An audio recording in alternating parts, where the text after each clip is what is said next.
Welcome back to the Why Blank Lost Survivor 44 preview. I'm David Bloomberg, and of course, I'm joined for part two by my co-host, Jessica Lewis. Hello, everyone, and it's nice to see you, David. I feel like, I don't know, I just saw you rather recently. Isn't that crazy?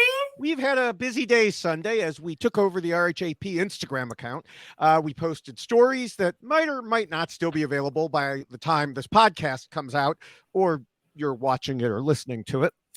Remember, those only stay up for 24 hours, so gotta be quick. We did an Instagram Live where Jessica's friend and former ally, Ken, from Millennials versus Gen X, was the surprise guest. And when I say surprise, it was a surprise to us. Yes, that was a lovely surprise. I haven't chatted with him in a bit, so that was quite nice to catch up with him. So I got to do that on Instagram Live. Yeah, and even his mom was surprised because he told a story about getting things out of her nightstand that she didn't know about. So books, everyone, books. Come on, okay? No, I wanted them to go watch it. So yeah, but that live was converted to a reel and is on the RHAP Grams account. So you can go watch that and go watch Ken.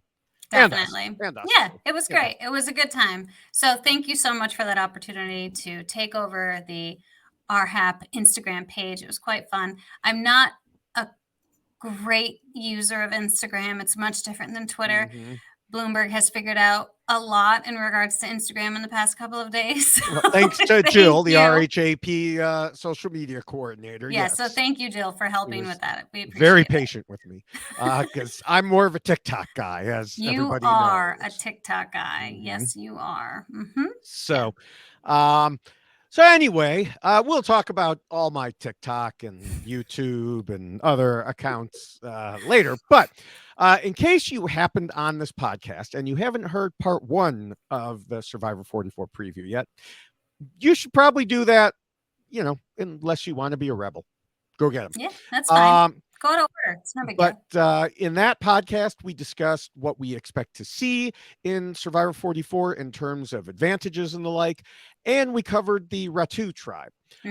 This podcast will cover the changes I've made to the rules for this season, and then the Soka tribe, including what we think of each of the players, how they'll do with the rules, and who we think will be the best or will do the best and worst from that tribe. Yes. The third, in a few days, we'll cover the Tika tribe.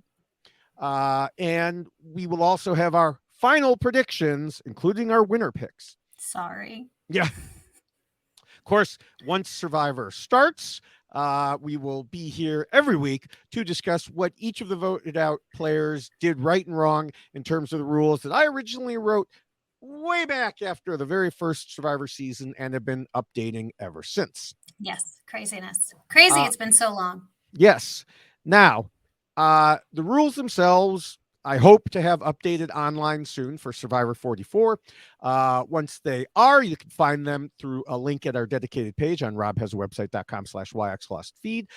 I'll let everyone know when that happens.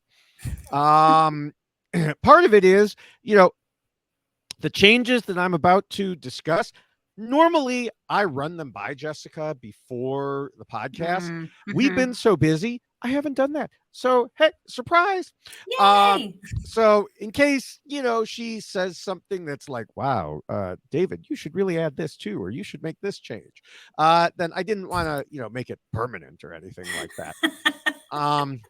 But until then, and even after then, the rules also come in a shorter and much more colorful version. Yes, they do. Ta-da. And you can find that at, again, robhasawebsite.com/yxlostfeed. Scroll down to the poster and click on it. Click it, buy it, love it, hang it up, enjoy your life. Right. That's right. I not only have the one behind me, I have a second one too. See? I know, I see that. What did you put that one in? This is in a frame that I recommended to people. Oh, that's the frame? Okay. Yes. Because it looks very thin. Yes, it's a very thin frame, and therefore, in my opinion, it emphasizes the poster. I love that. It's so pretty. So besides the, as I've started to scroll down here on what you could see on the screen, besides the poster, we also have the poster T-shirt, which you can get on the YX Lost feed page, and the checklist t-shirt, which you are wearing. Yes, I am. Ta-da! You might have seen it on my Instagram takeover. Okay. I didn't change my clothes like some people I see. Yes, I've been changing shirts all throughout. Someone responded to one of the stories and said, "I'm living for the shirt changes." So, Look at you. That's right. I love it. So now, as we move into the rules here, I mentioned this on the Instagram Live, but I have it on good authority from people outside this cast that there were at least 2 copies of my rules, not the poster, the rules, smuggled into pregame Ponderosa for studying. I love that. Much like we heard Voce did, and of course, much like Rob Sesternino did. I certainly will not mention any names because I don't want to get anyone in trouble. I mean, that would be bad. They managed to get it through everything, and then I'm the one who gets them in trouble. No. But, if they want, at the end of the season, they can come out and reveal it, much like Voce and Rob did. Sure, absolutely. It is rather interesting, the limitations that they place on you with what you can and cannot bring, and the approval that you must seek for outside of the box requests. Now, as you might imagine, after 43 seasons, there aren't a whole lot of changes to the rules, especially since I added in several things that we learned from Survivor 41 and 42 last season. But there are a few new items. The first rule, of course, has always talked about scheming and plotting, with the implication being, of course, that this is not a game about honesty. Sorry, Ken. But after NECA last season. Can we appreciate you? Yes. He was just talking a lot about that. So sorry.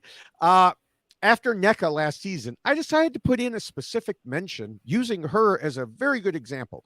Not because I'm picking on her, but because she admits now that she went in thinking she could play with honesty. But after the game was over, she said in exit interviews that, no, it's not possible to play the game without lying. Yeah. I do think that is a really hard concept for people to kind of wrap their brain around when they're going out to play this game, because you can't play the game like you would live your life every day, even though it would be great if you could and people want to do that.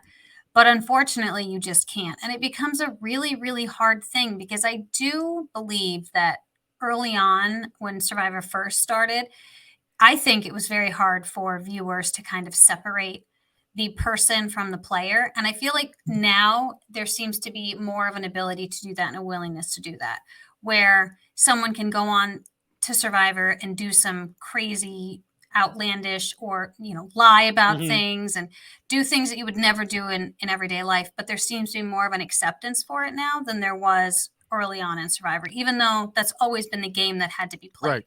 Right. I mean, Richard Hatch won the first season. This is Brian Heidi was there, and I mean, and you people had others in between. Got frustrated and didn't, and were like, took it personal and thought he was a terrible human being, and all of the, and it's like, played a game, a game. Yeah. Right. Exactly. So obviously too late for NECA. Hopefully future players who are thinking about it will take note. Yes. Read those rules. I think one player that we're going to discuss today, in fact, was, like you were saying, in the early days, thought that he could play honestly, but now realizes he can't. I still have some nits to pick with that, but we'll get to it when we get there. Another item I added to the first rule was suggested to me on Twitter by listener Deb, and it's to not underestimate your opponents.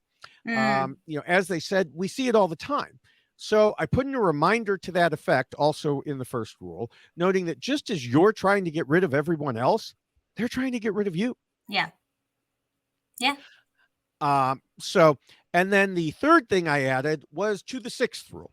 And it was actually something I already brought up in our conversation in part 1 of the podcast. And it's to not just have the right number of shields around you, but the right types of shields.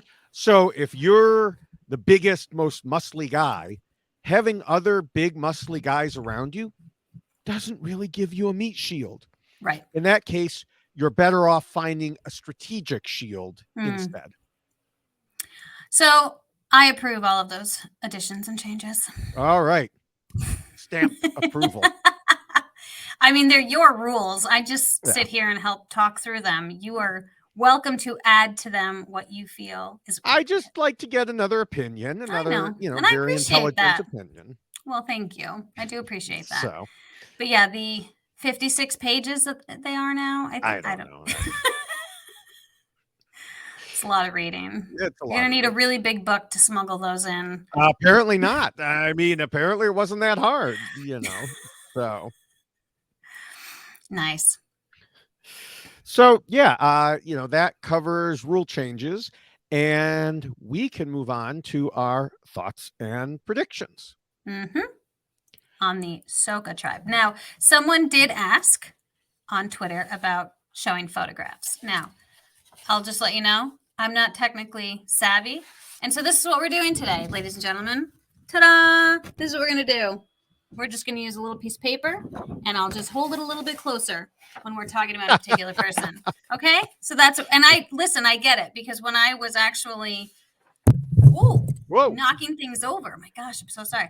When I was actually going through, and I'm still learning all of the individuals, I have to keep their pictures in front of me as well, because otherwise I'm not going to remember who is who. So appreciate the message, and thank you. We're going to do our best to try to include that as well. Yeah. All right. Well, before we get to the specific people, as we said in part 1, just in case, someone didn't listen to it, everyone, including the players, should remember that we're basing almost everything we'll be discussing off a relatively small amount of information. And as one player from part 1 responded on Twitter, yeah, I hadn't talked to anyone in 8 days, so I was just saying everything. I would like to just throw this in there too.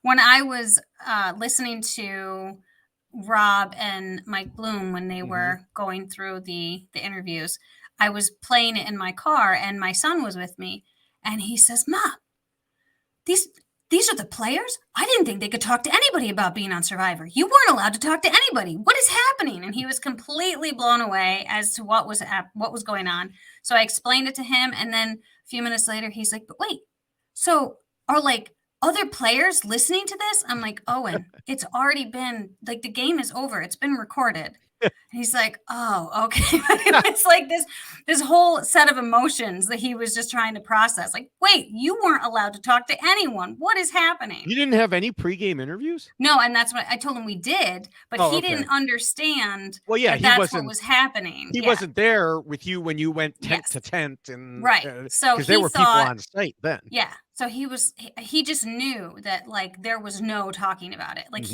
He's like, my little second grade self was lying to everybody about where my mom was.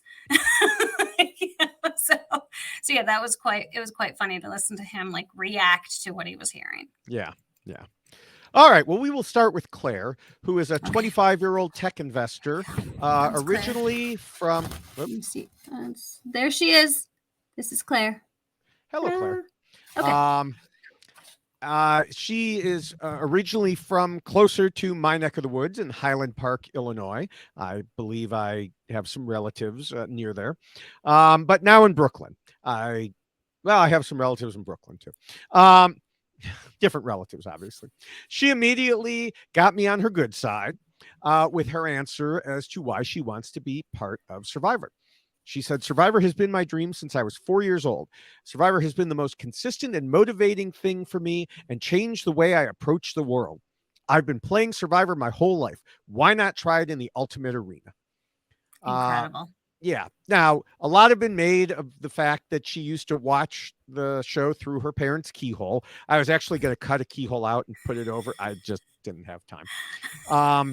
I know Rob and Mike already brought this up, but how old were the doors in her house that they still had those keyholes? Did she live in a Scottish castle or something where they have big keyholes that you can look through? Well, it's interesting you say that, because my parents' house is, I should say, a very old farmhouse, and there were very old doors that did actually have very large keyholes with, old timey keys, if you will. But she But didn't live on a farm. She lived in Highland Park. yeah, so I'm not really sure because in my head, it's what is it from like, oh geez, the do you want to build a snowman when she's like peeking through the Frozen. keyhole? Oh, Yes.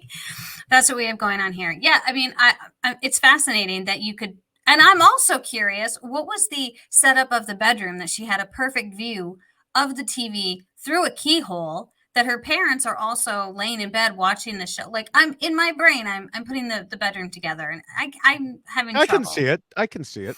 Yeah. If I had a TV in my bedroom, which I don't, if I had a TV where my window is, that you'd have a perfect view from my door. Okay. All right. So So I'm gonna go with that then. That she yeah, just had this straight shot right to the TV. that's right. Now, she said she's seen every season a couple times, and more recently has started going to some Survivor meetups. Now, Hmm. I just want to know what meetups those are. Were they RHAP? Were they Bryson Wendell? Were they Jordan Kalish's group in New York City? Or just some fans and friends of hers? And I don't mean to discount her friends, by saying Mm, just, but people I don't know. yeah. Well, I'm glad that she's getting out there, but I know that they are very leery about announcing their presence at some of these functions as well before it's official that they Yeah, are well, I think this on was Survivor. before. I think this was before she went out there. She was Right. getting involved in these groups. So, No, so that's great for her. so Yeah. somebody was like, "Hey, how come Claire hasn't been showing up for the last couple months? She must What's be up with busy." Claire? Yeah. It's crazy.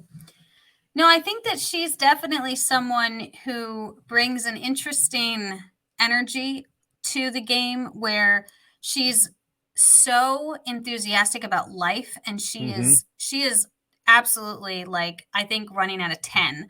And I think that's going to be an interesting dynamic out in Survivor because but also she recognizes that about herself, right? Mm-hmm. Because she did talk about the needing to breathe and take a moment and process, which thank you. Please do that before you grab a Beware Advantage and just rip it open. And, maybe she's going to take a step back and think it through. Because I think that someone like her definitely needs to do that too. Because if she goes too fast too soon, she could find herself in trouble because that's Right. what's made her so successful, right? Is taking that approach to life. And Mm-hmm. sometimes you can't do that when you play Survivor. So I think it's good that she recognizes that about herself, but also great that that's what she wants to bring to the game as well. But it's just finding that balance that she'll have to do. Yeah, she fooled me at first in her response to the idol question, saying, "Oh, she would be incredibly eager to look," and I was Mm, like, "Uh oh." But then there'll be plenty of oh with some other people later. But then she noted that one of her goals is to take that step back because yeah, she knows it can paint a target to you or on you, especially since, as she said, I'm weak, I'm small, I'm going to be an early target if we want to keep the tribe strong. So, she needs to make sure people trust her for the long term, which is right. good Rule 7 thinking. Yeah. Mm-hmm. And, of course, um, like you said, idols weren't the only place where she used the terms kind of chilling out. And as that was also the best advice she said she got from friends and family, saying, my biggest threat is going to be myself and the situations I put myself into by thinking too much. So, again, good combination of understanding between rules 2 and 6 at the same time. Right. Mm-hmm. I do think that she's really finding that balance already, just at least in her responses. But again, I Mm-hmm. just hope that she can bring that to this game because part of what was discussed and what they've been talking to each survivor about is the new era of Survivor and Yes. what they think about it. And she's at least very honest in her Mm-hmm. response, which I loved, that she's acknowledging the fact that she has studied every season of Survivor and then they get after season 40, it's like, whatever. Right. We're changing everything and we're gonna do what we want. And so yeah, that's certainly for someone like her who is so well studied in the game. And she's at least acknowledging that fact that thanks, I've done all of this work and now it might not even matter. I think it will still help greatly because she is a Mm-hmm. student of the game, but she's also recognizing that there's certain things that she's just not going to be able to anticipate as well. which is what we love about the new era, right? Yeah, this was an answer of hers that I liked, and I'm sure producers probably didn't, because she said the new era doesn't so much excite her. But I guess she should have talked to Lauren, who only studied the new era, apparently. Right? They should have exchanged notes. Yeah. Now, in part one, I mentioned in relation to Jamie how the rules can and should be applied not just to Survivor, but to real life. And Claire is an example of that. As she said, she's always been the odd one out. So she felt like she's been playing a social strategic game her whole life to fit in and succeed, which sounds a lot like rules 5, 1, and 3 at the very least. Even better is that she is planning to use that life experience to make them like her enough that they'll keep her around until she stabs them in the back. Right. And I just hope she doesn't slip too much into scheming and plotting too much, just because I do feel like she might have that tendency to kind of take over and wanting to control things.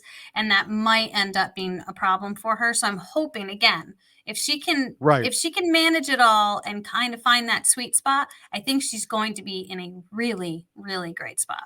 Yeah. I mean, she's already taking steps, or has taken steps to kind of create an image ahead of time. She's hoping that people will see her as a nice, harmless, young, small girl, and a fun-loving, kind of chill, goofy young girl. She wants to keep hidden that there's a lot more going on behind the scenes when it comes to being strategic, thoughtful, and smart. Right. Now, she showed more of that strategic thinking in answering the questions about what she wants in an ally. As we saw with most of the players in the RHAP tribe, she wants trust and loyalty. But she went those steps beyond by explaining why. She wants to be able to know what to expect from them. And also, people who think they're smarter than she is, she wants to pair up with and will not pose a threat to her because they don't believe she poses a threat to them. Right.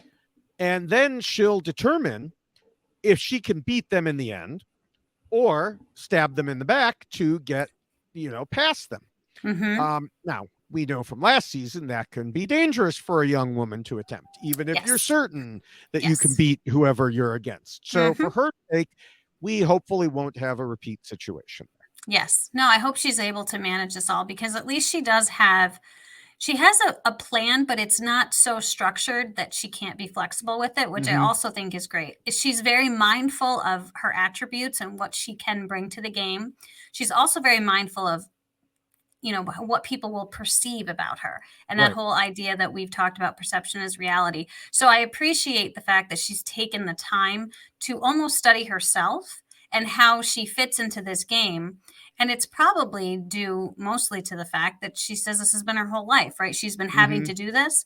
So I'm hoping that by having that experience and then recognizing these things about herself, she'll be able to slip in and manage this game in the way that she wants to see it unfold, because there's at least a couple of people on this tribe that I think would mesh very nicely with her. Yeah. I have to admit, I've already briefly discussed the joys of locks with Claire on Twitter, and that's not the locks with the keyholes that you see through, but the ones you put on a bagel with cream cheese.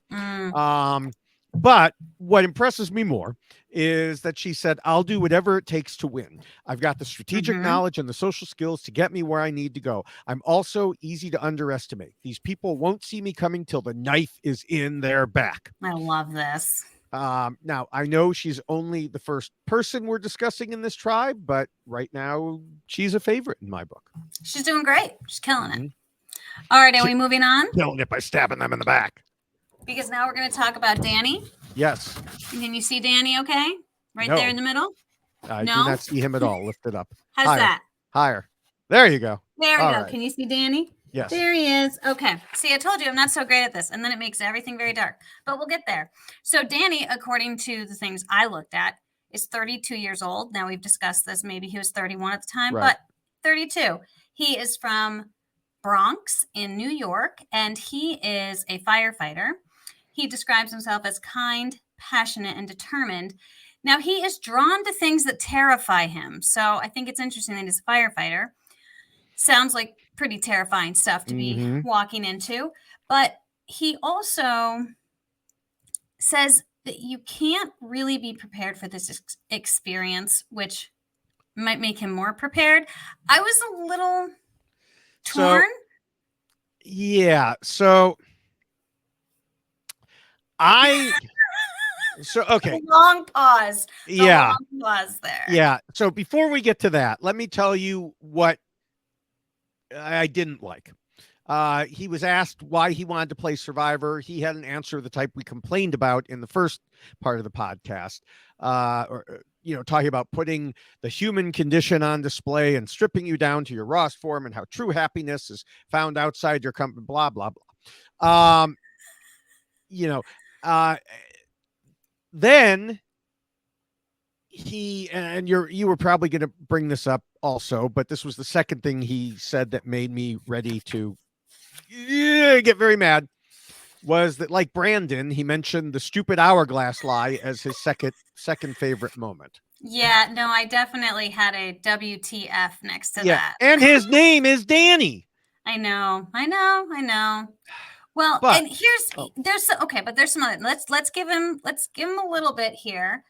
That I do appreciate, though, that he says I'm going into this game expecting things not to go my way, and I do like that angle because it's better to kind of be ready as opposed to just having a laid back, relaxed kind of approach to it. However, I do still feel like that's the Danny way, is to have that more laid back kind of chill approach. But then at the same time, he seems to be very mixed as far as everything I'm reading about him. It's like things don't seem to jive. He comes across as someone who is very just likable in his responses and the way that he talks about himself, but then he also describes himself as like a frat house guy, and that's how people perceive him. And so he's like almost a walking contradiction in a lot of the answers that he gave, and even the way that he describes himself. And so I'm very curious to see what's going to happen, because he doesn't seem to have a plan, because like I've already said,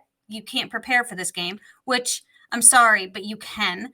You can prepare for so many components of this game, and you need to prepare for so many components of this game, because if you don't, you're never going to make it out there. So I don't know. I'm definitely a little concerned. I think what he was trying to say, or at least looking at it in the best way possible, was that he was saying, like you said, things will happen that won't go the way you expect, and you can't just shut down because of it. But you have to kind of roll with the punches. Basically, a version of the third rule, being flexible. Right. And that's great. But saying you can't be prepared, you're right, because you can prepare. It's just you also have to be prepared for things to not go your way. Right. And then he's talking about how you can't be stagnant and you can't be complacent. You've got to be ready to adapt at all times, just like life. And Survivor is a study of the human condition. So what better way to show the human condition than having to adapt, improvise, and overcome at every single corner? All of that sounds great, but it also sounds like you have to have a plan in place then, if these are the types of things that you want to be coming out of this game, because you can't be complacent and you can't sit back, which is why you have to prepare in order to play this game. And I definitely was looking at his responses and just feeling this like mix that I don't really know who Danny is. I realize he's expressing his ideas, but I feel like they're so contradictory that I'm not sure where he's going to fall, where he's going to land. No, I mean, literally one of my notes is Danny is something of a mixed bag for me. We'll see how he does when he gets out there. I don't have him highest on my list nor lowest. Right. I think that he's someone who looks very strong. He'll be great in challenges. I don't think that he's someone who's going to come across as very threatening in the scheming and plotting aspect of the game, which is why he might be someone that can easily be scooped up by someone like a Claire, maybe, that just thinks that this is someone that I can utilize in my game. But I don't know if that's going to be what he'll be okay with, because I Right. can't really tell what his ideal plan is for this game just looking at the explanation of himself. Yeah, and that's exactly it. He also, like Claire, said he wants someone who thinks they can beat you. So it would be funny if he and Claire both thought they could beat each other, and they're two of the final three going in with Right. that attitude. Be Um, fascinating. one good thing when it came to idols, he said, uh, he'd be eager, but he said, I'm the same guy who's watching people and saying, no, what are you doing? You can't be Yes. looking for an idol yet. You can't be doing this Yeah. yet. Yeah. And said, he'll hold off until it's not seen negatively, because that's a death sentence. Everybody knows that. That's Survivor 101. Since Yeah. they've brought idols into the game, that's never changed. Mm-hmm. And so, yes, Survivor 101. Yes. Rule 7 also. More importantly. We can definitely appreciate that. Yes. And I think we need to note, due to a future Survivor player that we will be discussing, that his fictional character that he would want to come out for the loved one's visit was Harry Potter. Just, let's put a pin in that. We'll just put a pin in that. We'll move on. All right. Are we going on to our next? So we will next go on Let's to try Frannie. to see if I can. Okay, Frannie's right here. This is Frannie. All right. Perfect. Okay. Good. All right. Perfect. She's a 23-year-old research coordinator on mindfulness and meditation from Minnesota, and now in Massachusetts. Lots of M's. Yes. One of the words she used to describe herself is zesty, which I don't know. I just like saying zesty. So, she has been watching since she accidentally stumbled onto Kagiyan while flipping channels and was immediately hooked, saying she went back and watched almost every single season. Mm-hmm. What does she mean almost every season? I don't know. She was a little. Inquiring minds want to know which season she skipped and why. But she definitely watched Rob Cesternino's first season. Yes. So there's that. At least we have. Rob would be perfectly happy if she didn't watch his second season. So, yeah, she added she studied the game and has become steeped in the culture of Survivor for the past couple of years. I'm not, again, much like with Claire, I'm not entirely sure what that entailed, like Reddit, Twitter, podcasts. I don't know which part of the culture she's been steeped in. Yeah. But whatever it is, it's been enough that she not only picked Sophie as her favorite winner, but as her biggest life inspiration overall. Mm-hmm. I mean, since Sophie is one of my top favorites as well, I think that's a pretty good choice. I think so too. And I think that it fits what I'm hearing and like reading on paper. I get a Sophie vibe from her too. So I think that that's an interesting choice. And maybe that's because Sophie's such an inspiration for her. And that's why we're hearing Sophie come through, which makes me very excited when she talks about her adaptability, because that was something Sophie was very good at. And Sophie was very tolerant of so many things that transpired, but she understood that she needed to be. And so I do think that it will be an interesting component of her game to see if she's able to really be adaptable, as she talked about. So we've got some, rule 3 happening there as well. So I'm excited for her, because she, again, seems to know who she is and has a good sense of herself and understands how to bring that into the game. And I think that that's a great thing to do walking into something like this. You have to know yourself, and you have to know how it's going to mix in, as she describes, a swirling tornado of chaos. Yes. Speaking of a swirling tornado of chaos, I didn't want to leave the Sophie part without giving congratulations to Sophie and her husband, the settlers of Catan Shark, on the recent birth of their new baby. And so their house may be a swirling tornado of chaos. Probably, I'm sure. So yes, congratulations to them. Yes. Now, going along with Frannie's studying of the game, she said people will probably perceive her as nerdy and smart, but her mom told her she thinks too much like Michaela from your season, looking 4 moves ahead, and advised her to keep that to herself. Yes. which she indeed plans to do. As she said, never let anybody know just how prepared you are for the rest of the game. So that's Yeah. some good Rule 6 thinking there. That's great mom advice right there. Yes. Excellent job. I love that.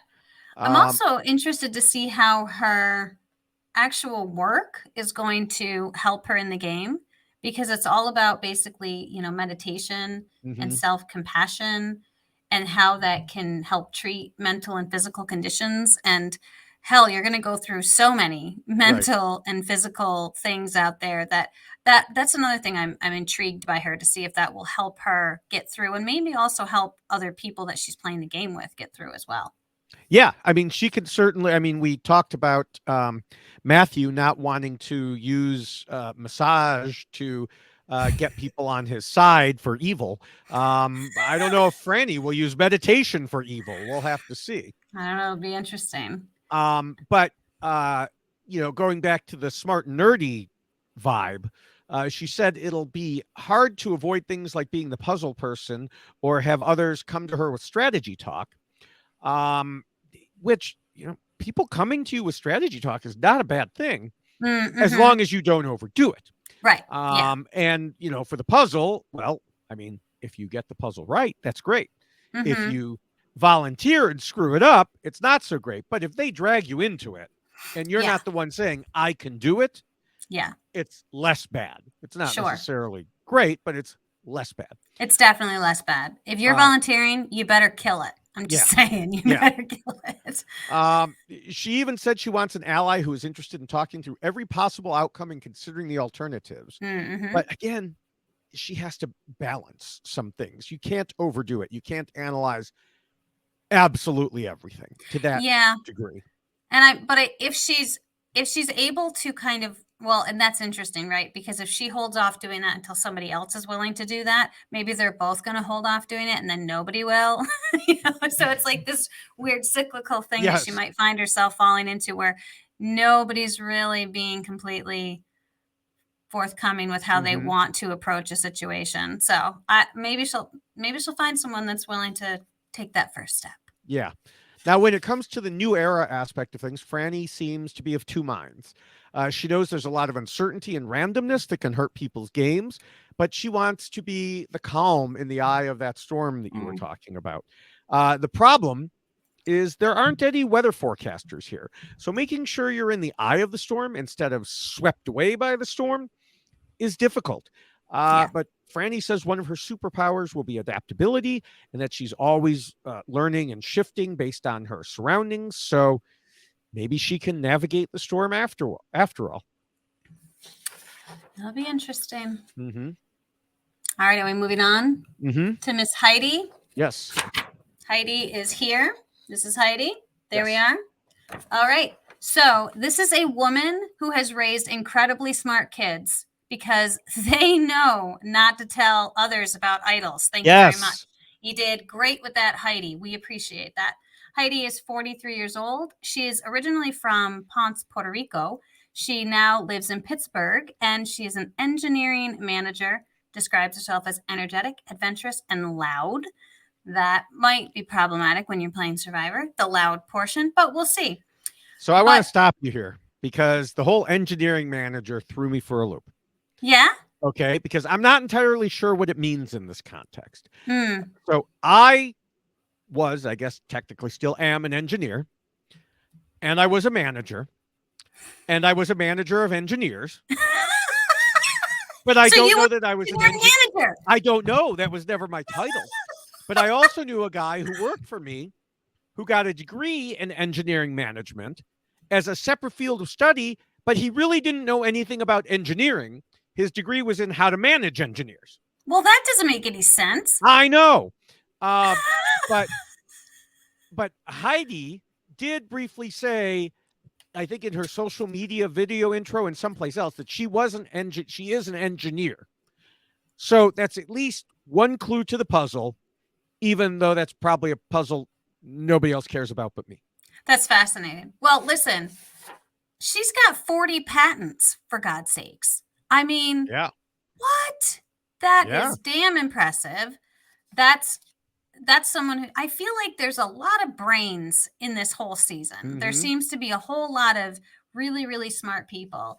And she's also someone who's not just really smart, but she loves CrossFit, which her husband said she's going to kill it in the challenges. Like she's going to do great in the challenges.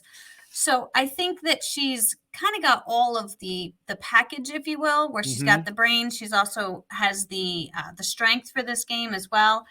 And she just there was something though. There was something. And like when I was listening to her speak about the game and what she Mm-hmm. was hoping to have the experience like, I do think that for her early life struggles that she had to go through are probably going to give her a lot of drive in how she plays Survivor. Mm-hmm. But I also I'm a little concerned that she might be I don't know if it's going to be like too compassionate or too kind of almost caught up in the moment. She is the oldest woman on the tribe, and I don't want her to end up falling into the like, I have to take care of everybody. Right. She is a mother. And so I always worry about that. You have a very strong woman who clearly is passionate about life, has worked so hard to be where she is and to be successful, Mm-hmm. that I just hope she doesn't get swept up in this idea that then she needs to take care of Or manage them. Right. Yes. So like I don't want that to happen to her. I'm really hoping that she can avoid that from happening to her. Yeah, I like that she describes herself as seasoned. Yes. Yes, which, thank you. That was a beautiful word. Yeah, seasoned. It kind of, salt and pepper. But she could get together with Frannie, who's zesty, and then you could have zesty seasoning. So but yeah, I'm worried about her for the same reasons you were mentioning. But to go back to some of the other things she said, she was a late comer to Survivor. So, again, like some of the others, but was hooked as soon as she saw her first episode, going back to watch every season from the beginning. And like you said, it looks like she's watched with her kids because they're smart kids. Now, in terms of an ally, it seems like she's literally looking for someone opposite, like a tall, young person. Right. Looking at this group, maybe Matt fits the bill. I'm not sure. I'm also not sure that you can quite get that specific. So.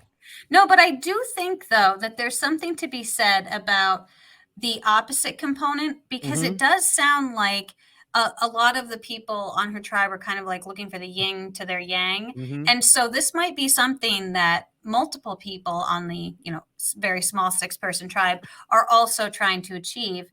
And I could see her connecting with Claire. I could see her connecting with Frannie.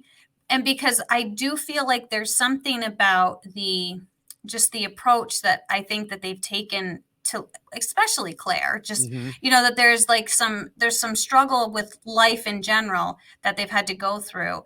And I'm hoping that there could be some connection there, and that we would avoid the mom or the manager kind of relationship, and it would just be more an appreciation of what they can offer to the game. And so I think that she might end up doing well if she's able to find that connection, because this is a very young group. Yeah. And I hope for her sake that she's able to find a connection and that she is able to connect. I'm hoping. Right. Yeah. Overall, I like that she knows and said this is a game of deceit and she will play the game hard. I thought the funniest thing she said was that she loves Sandra, and if she can be half as good as Sandra, that means she'll win once. Love it. So, all right. Well, we have Josh, who is I was looking at my notes. You're moving. Oh, okay. Here we go, Josh. He's right there in the middle. Yep, in the yellow. He is a Bloomberg's like, move the paper. Let's go. Yeah, he is a 34-year-old surgical podiatrist, originally from Cincinnati, now Atlanta. His interviews really provided a mix of the good and the not so good from my standpoint.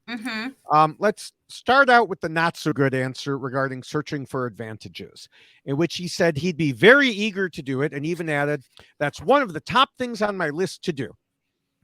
Now, I already ranted a bit about this kind of answer in the first preview podcast when it came to Lauren saying something even more positive about idol hunting. So people can go back and re-listen to that. But for Josh, I don't understand the logic he's trying to give us behind this answer. He says he believes he'll already be perceived as a threat due to his athletic ability. So he wants to find idols and advantages so he can get further and not be perceived as a bigger threat than he already is.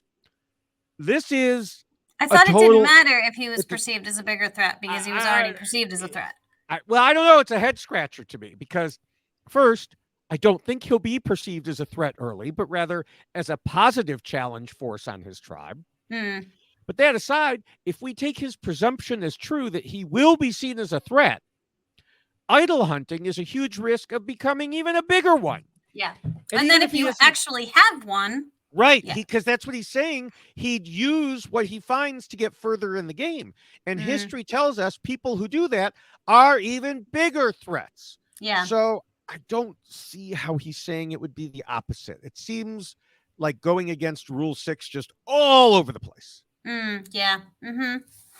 Well, I don't know. Josh is, I had a bit of a struggle. Just first of all, an incredible backstory. Again, we have someone who has been through the worst things that you could ever experience in your existence and has used that to propel him forward in life. So incredible backstory. Clearly an incredibly intelligent human being, graduated top of his class. Oh, we didn't even mention that, by the way. We just have to go back to Frannie for a second. Perfect score in our MCAT. Hi. Just, throwing that out there. Again, very smart tribe. But I just feel like he's, I don't know. There's something about him that makes me feel like he's going to, like, one of the things he talked about was that he wants, when he's talking about the person he'd be looking for as an alliance partner with the honesty and trustworthiness, again, which a lot of people seem to be pointing to. But what he wants to do is basically split at the merge, like get to the merge and then split with this person. Like, does he mean split? Like we're going to both then kind of collect people and bring them back? Or are we just going to go our separate ways and be done and then not ever work with each other again? It just, again, seemed like a lot of things that were not making sense. Like, what's the long-term goal here? What's the long-term plan? And I understand sometimes the plans don't work on Survivor. I get that. We've talked about that. You can come in with a plan. They always work perfectly. But something like that, splitting at the merge, like what does that mean? What does that actually mean? I don't know. And you mentioned the honesty aspect of him. He's the one I was talking about earlier, where he said when Survivor first came out, he told himself he was going to play an honest game and not backstab. Now, it's good that he realized that doesn't work. But the confusing part to me is he said he came to this decision because of the new era, because of all the twists. And to that I ask, Josh, where have you been? That whole idea should have left his head many years ago. But I guess it doesn't matter. He came to that realization now. So let's just be thankful for that. Yeah. Well, and then he also talks about as far as the advantages component, I want to keep winning challenges, be social, so I can find my one wing person and then find these hidden advantages and hidden immunity idols so I can get further in the game so that I won't be perceived as a bigger threat that I already am perceived as. Isn't that like everyone's perfect game idea of Survivor? Yes. Like, these are all of the things that everybody wants to be able to do. I will align myself with the best person possible. We will win every challenge. We will get to the end, and I will get the $1 million. That is my plan. And we will have idols getting us there along the way. Yes. That is my plan. It was like the perfect game. Yeah. So good luck, Josh. I hope that works out for you. Now, he has watched with his family since the beginning, and he's seen almost every season, as I asked with Frannie. What do you mean almost? But, then he called himself and his family very, very hardcore fans. Now, here's the thing. These days, watching almost every season does not make you a hardcore fan. No. He couldn't even remember Eric Reichenbach's name when discussing his favorite Survivor moments. Yeah, come on. You can't forget Eric's name. No. But I do acknowledge if you're unaware of the full Survivor universe, then a person might say something like this. You have said yourself that before you went on Survivor, you didn't know about this full Survivor I know. universe. I wish I had. So I don't know. Would you have called yourself a very, very hardcore fan? No. Okay. No, I love the show, watched it all the time, never missed an episode, but that would be it. I wasn't reading the blogs and I wasn't in this underground world that I now know exists. And We're not underground. I truly wish. Posted to YouTube. Well, I guess something's posted to YouTube. No, I truly wish that I knew more about all of these things that existed. Like you, David Bloomberg. Aw, thanks. I would have snuck the rules in myself. That's right. Mm-hmm. Moving to a couple of better things that he said. He talked about being social and inclusive with his tribe mates, so he can get to the end, and then bam, he'll backstab or do whatever he needs to do to win. So basically get people to trust him so he can vote them out, which is, good Rule 1 and 5 behavior. Sure. Along with that, he knows he has to put his emotions aside and not let anyone play on them, going along with the 4th rule. So all these are good things. Also good, he said one of his favorite hobbies is obstacle course races, which should certainly help him in Survivor. Yes. So, with everything he's already overcome and that, I don't know. It will be very interesting to see him play. I do think just, due to strength, he probably makes the merge. I don't know. I have some very real concerns for him. Yeah. Because I feel like he is someone who comes across as very sure of who he is, and that's fine. That's completely fine. But I don't know if he's going to kind of keep it in check. Like we talked about Claire, where Claire is like, no one's going to know what I am. I feel like he wants it on display. He wants everybody to know how strong he is, which is why he's like, then I'm going to go look for idols because somehow that will make him less of a threat, more of a threat, not enough of a threat. I'm not sure how he's determining that. I mean, if he gets busted, Danny has already said that's a death sentence. Yes. And so this is what I'm concerned with is that he's going to go out there and be playing, 0 to 60 immediately because that's his life. That's the way he's been. He's an alpha, and there's nothing wrong with that, except when you're playing a game like this and you have to balance that with other people. Right. And my concern for him is that he's just going to come in too hard, too fast, too soon. And even though he might be great at the challenges, this looks like a very strong tribe. And I think that they might need to weigh that if they find themselves in a situation that causes them to go to tribal council. Yeah. Okay. All right. So now we are going to talk about this last final member of the tribe. This is Matt. Now he is coming in with a 1-2 punch and goofy grin, and he is inspired by failing. And our one and only Eric Reichenbach, thank you very much. He remembered his name. Yes. He did. He remembered his name. Now, Matt is 27 years old from Albany, California, but he's currently in San Francisco. He's a security software engineer, describes himself as joyful, empathetic, and persistent. Now, one life experience that has prepared him for the game, which I thought was interesting, is failing at stuff, which is why I mentioned that right out the gate. I think the best survivors are defined by how they respond to setbacks. And I did really appreciate that about him because he knows that even if it doesn't work, there might be another plan. So flexibility here, maybe he'll be able to pull some things through with that. And he also mentioned that days of riding coattails are over. Everyone is too good at this game. Right. I don't know if that's necessarily the truth, but at least he's recognizing that people who are playing this game are there to play. Yeah, I don't know that it's riding coattails anymore, but using shields. Yes, and I think that's good. Yeah.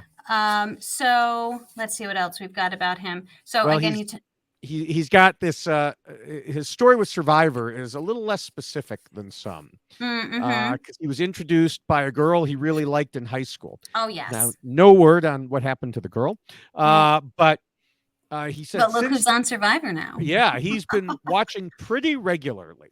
I Mm-hmm. don't know exactly what that entails, but like you said, at least he remembered Eric's name. Yes.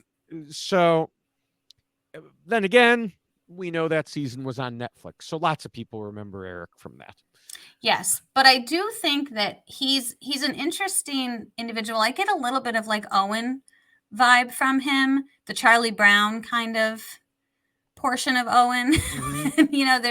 There's this constant like this failing component, but I Yeah. do love that even in all of that rejection, he utilized that to keep moving himself forward. Right. But he also recognizes that he's kind of, even though he's very persistent, he also is kind of laid back in the same vein. So he seems like a mix of, I think, things that can be really great in this game, but Mm-hmm. then things that could potentially put you at risk. And I think it's all going to depend upon who he's able to make a connection with. I was thinking maybe Frannie, because he seems to have the same type of approach that Frannie was taking. We're thinking through things that I say really, really carefully, like wants people to do that with him. And that's something that Frannie was looking for. But again, someone has to be willing to step forward and do that first, right? So maybe he and Frannie would end up connecting in that way. But he wants to be very genuine with that person and talks about being, Mm-hmm. coming with creative strategies. So I do think that he has a good idea about how he wants to play the game, but he's concerned for himself because of potential anxiety and that he can get too much into his own head. And that is a death knell in this game. If you spend Mm-hmm. too much time in your own head talking yourself out of things, and you have to talk through things, Right. but that's different than blaming yourself, feeling like you should have done something differently. It happens because you're going to make a decision. It's going to be the wrong one. And then you're going to kick yourself, but you got to get over it. And he's Right. afraid that he's going to get stuck in that spot and not be able to get past it, like he has other failures that he's had in his life. So I'm hoping that he's able to not get trapped in that he's able to quiet that voice if it happens to him, because I do think that he can bring some potentially good things to the game. And maybe he and Danny can hang out and talk about Harry Potter, Yeah. since his loved one or fictional Mm-hmm. character was Dumbledore. So, who knows? Maybe he and Danny can hang out and they can talk about Harry Potter things. Or they'll talk about Harry Potter being on the tribe we're going to discuss next time. Yes. So, now talking about some of the things with Matt, that you were mentioning. He talked about putting on a front. He's just there to have a fun adventure, so they won't see how much he's thinking behind the scenes. Wanting to discuss all those different options. One thing he mentioned that's particularly interesting, because he brought up how often it's this person or that person, but you really can go in lots of different directions. Hmm. And I feel like we've seen that with certain players like George on Australian Survivor, where someone will come to him with a plan of A or B, and he'll be like, but what if we went with a completely different person, D? I will say, though, I think Matt's falling for the editing a little bit, because I think that a lot of the A or B thinking we see on Survivor is the producers editing it for simplicity for TV viewers. Because we've heard before, oh, it was you or this person. They'll say in an interview, no, actually, it was one of 6 of us. Yeah. And, it was just edited that way. So he might find out it's not quite as binary as when he, what he was thinking. That's fair. Yeah. Now, I do want to talk about the bad side of Matt, which is idols. Because he said he will be very eager to find them, and then went further and said This new era is almost defined by advantages, and having an advantage opens up so many doors of possibilities for you that it is really doing yourself a disservice in this game not to be looking for advantages. I would expect everyone out there to go looking for advantages because they're so huge. You want to have options at any stage of the game. It's valuable to have multiple things that you could do and be able to choose from that. It's an embarrassment of riches. That's the position I want to get. Yeah. No. Yeah. There's well, just but I will say, I know. I'm just saying, acknowledging that advantages are basically everything in this new era of Survivor. No, but he's they're not not. wrong. I mean, he's But because they've made it this way. they made it look that way, but You have to fight against it, Matt. it's not the key to Survivor. Right. And I don't understand how people have come away with this idea other than the propaganda from the show itself, because Yes. it's not true. More often, it's the opposite. Advantages are causing people's demise. Just look at what has happened over the past 3 seasons. When people have an idol or have an advantage, they are more often knocked out because of it than it actually does them any good. Yeah. Yeah. You know, it's not great. no. And it's just, if you don't have other elements to your game, getting an idol or advantage or multiple advantages is not going to win for you. Yeah. Matt, you've disappointed me, Matt. I think Matt will be fine. We'll see. I don't know if he'll be fine.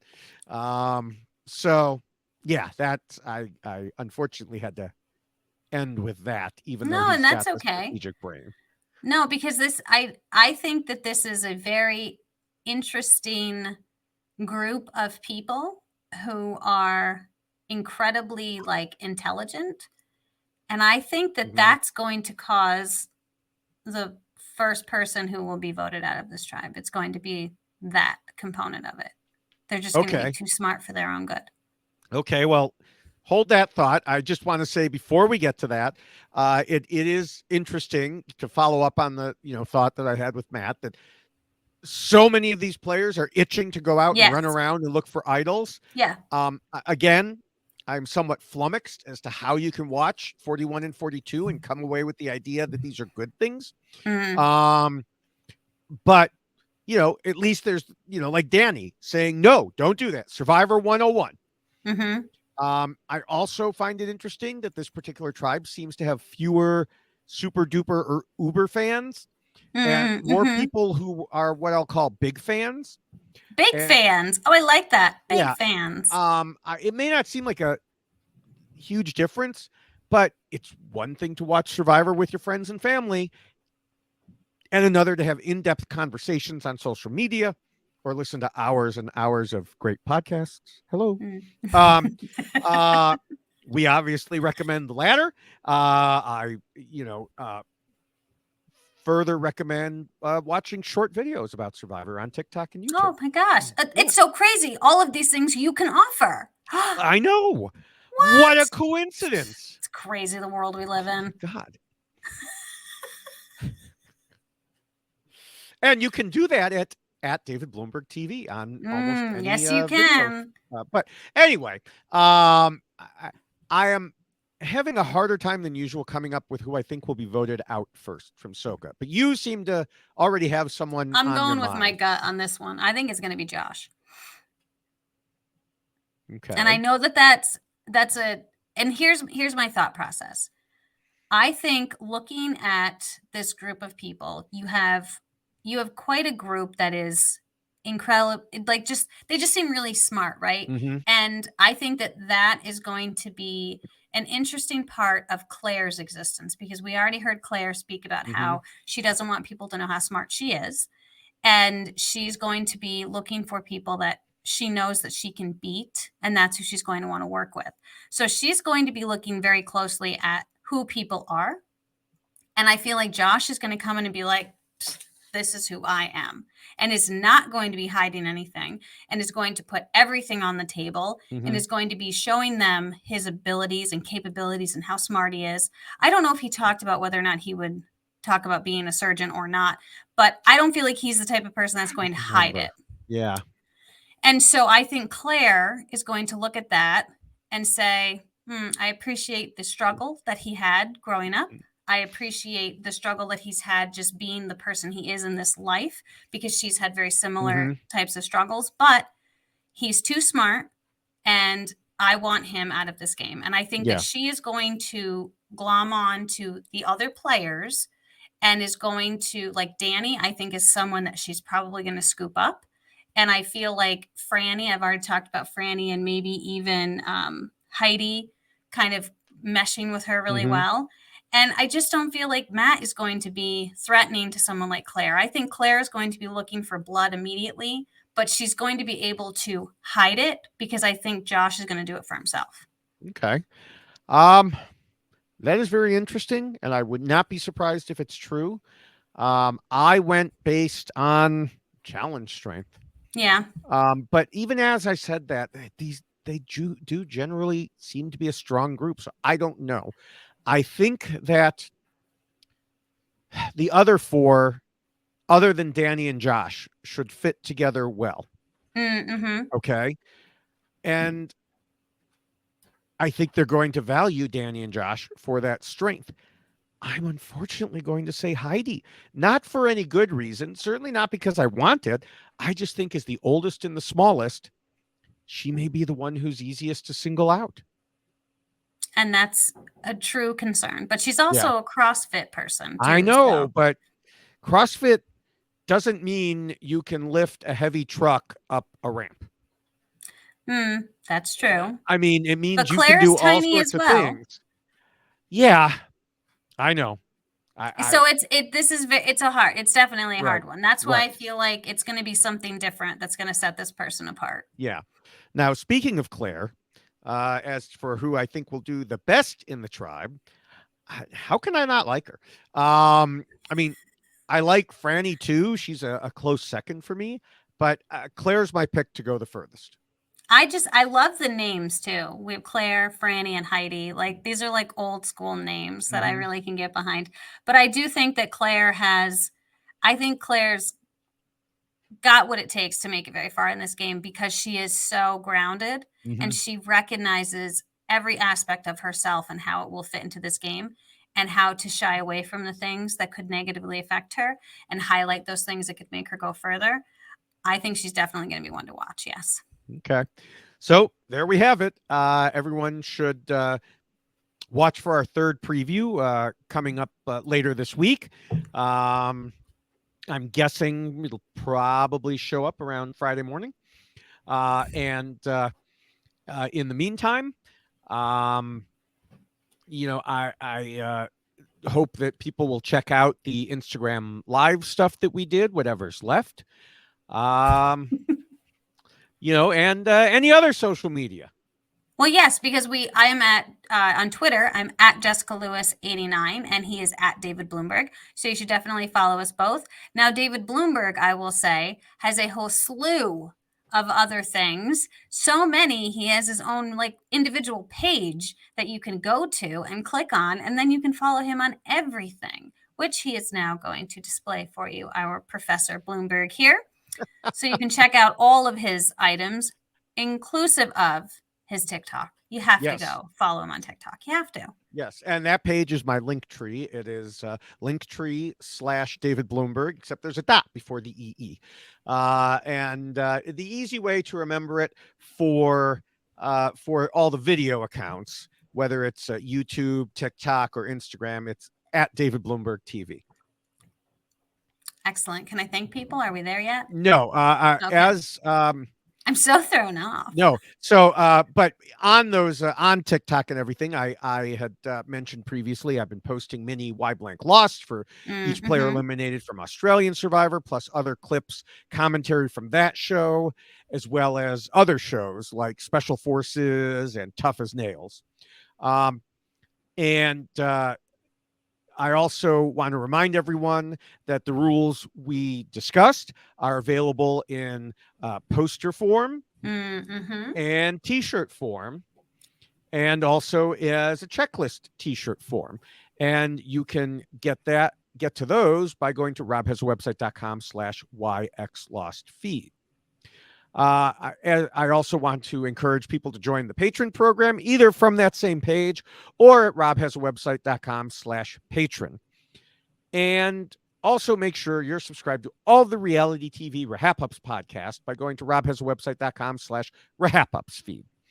And from there, you could just select your podcast service of choice and get all the different things from the Survivor podcasts to podcasts on a whole bunch of different other shows. So definitely go to robhasawebsite.com/RHAPups feeds. Yes.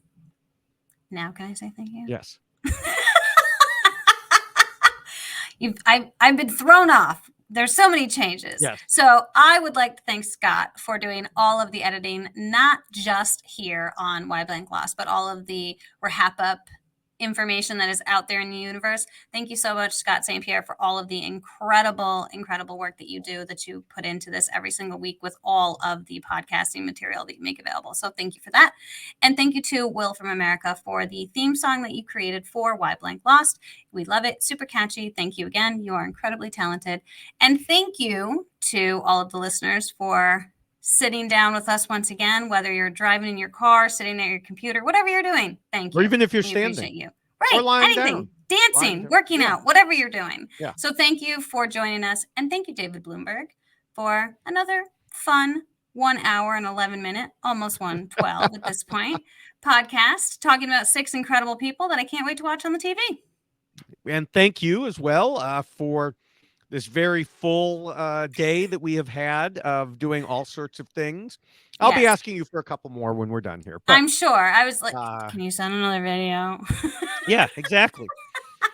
So, but once again, we will see everybody in a few days. Until then, see you online at various other places. Bye.